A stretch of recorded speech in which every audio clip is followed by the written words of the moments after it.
So hello guys, muli nga tayo magpatuloy sa kwento ng buhay ng may alagang ina.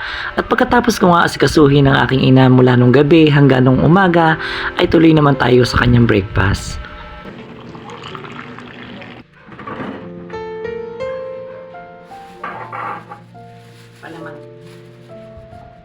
At pagkatapos ko nga linisan ng aking ina at palitan ng kanyang diaper, ay sasamahan ko naman siya mag-almusal. Ito naman yung oras namin para mag-almusal kaming dalawa. Dahil ang aking ama naman ay nag-almusal na kapag nauna siyang nagigising sa amin. At habang nag-almusal nga kami ng aking ina, ang nasa isip ko naman ito ay yung susunod kong gagawin ay ang pupunta ng palengke. Kailangan ko agad makapamili at makauwi dahil magluluto naman ako ng aming ulam ngayong tanghalian. Punta mo na palengke. Sandali na kayo dyan, paano kayo mga alay? Yan. Pati kayo mga alay. Gusto na ako. Ano gusto nyo? Ano gusto nyo? Ano gusto nyo? Kain nyo ako. Daan po na ang playa to. Ito. 10 pesos po niyan. At pagkatapos ko nga mamili dito sa palengke ay umuwi na rin ako para naman makapagluto ng aming ulam ngayong tanghalian. At binilihan ko na nga rin po pala ng simpleng pasalubong ang aking ina. Sipon, sipon, sipon.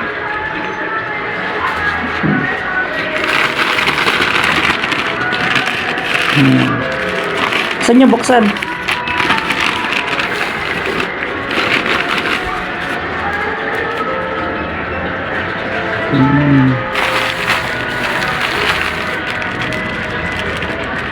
Diyan lang dyan. Teka, iyaano ko yung bubuksan. At habang nagpiprepare nga ako ng aming tanghalian, ang aking ina ay nakatingin lang sa akin. Siguro ang inisip ng aking ina na kung malakas lang siya, ay tutulungan niya ako rito sa mga gawain. Pero para sa akin, kaya ko na tunay. Nandito naman ako para ibalik sa inyo yung sakripisyo niyo sa amin. Kakain na! Sarap! Ulam tayo. Sarap.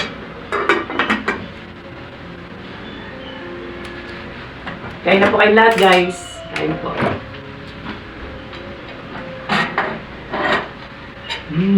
Sarap. At dito nga ay sabay-sabay na kaming kumain.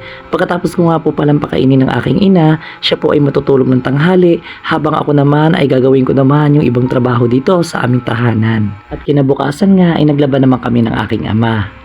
Kamusta po kayo? Kami ay naglalaba ngayon ng aking ama. Banlaw na ako, and then yung sinasalang ko na yung kalahating dekolor. At saka sunod naman yung mga kumot, no? So, marami na tayong uling yung mga kumot. Tsaka yung mga pansapin ng nanay kasi madumi na yung mga pansapin niya sa sa kutsyon. Kaya nilalaban ko na rin ngayon. So, at maganda naman din ang panahon ngayon at mainit-init na ang araw natin ngayon.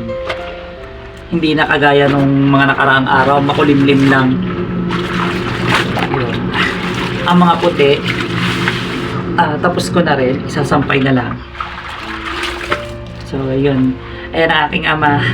Tay! Yan ang aking katulong dito sa paglalaba. Yan. Kaya naman ang lahat ng gawain dito sa bahay. Isa-isa lang. Yun. Ang aking inay nakahiga. Gising na! Gising na! Ang aking ina. Kayo yan? Kayo yan? Ang aking ina yan, puro bula pa lang ulo ko.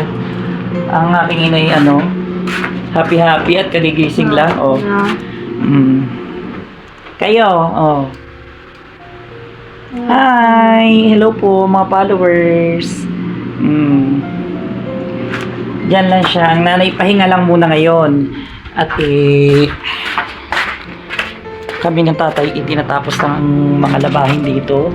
At sunod naman papahinga muna. Tapos maliligo. Ayan. Yun, doon lang natatapos at doon lang umiikot yung buong maghapon natin.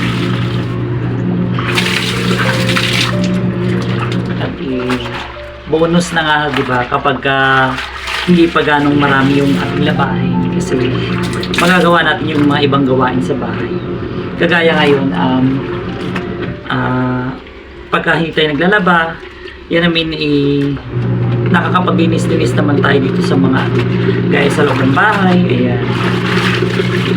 So yung mga ibang parte naman ng ating bahay ang malilinis, kagaya ng mga CR, ayan, yung lababo, yung kalan, especially yung kalan kapag nagluluto dapat laging malinis.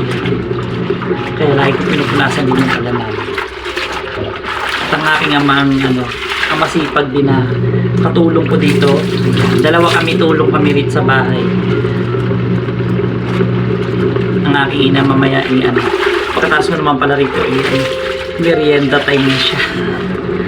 So ako naman kapag nagising na siya, kagaya niya nagising na siya ngayon, merienda na ang nantay niya. After ko naman magsampay, magmimerienda na siya ngayon. Papaupuin ko na siya, titimplahan ng kanyang gatas, bibigyan ng tinapay, siya nakakain. Minsan lang kapag siya ay tinatamad kumain ng kanya, kailangan subukan. So, update ko na lang po kayo ulit guys. At maraming salamat po sa aking mga followers lagi na nakatutok at subaybay sa mga bawat ina-upload nating video. And thank you so much po sa inyo. And shoutout nga po pala kay Ma'am Helen. Ayan, thank you so much. And kay Ma'am Cleo, kay Ma'am Perla, ayan, kay Ma'am Shirley, kay Ma'am Susan, at kay Ma'am sino pa ba? Kay Ma'am Ailina Mari, ayan, kay Ma'am Unica Angel, ayan, thank you so much din po sa inyo. Ayan, shoutout po sa inyo. At sa aking mga kapatid, ayan, ingat po kayong lagi. Ayan, thank you followers at sa mga friends ko. God bless!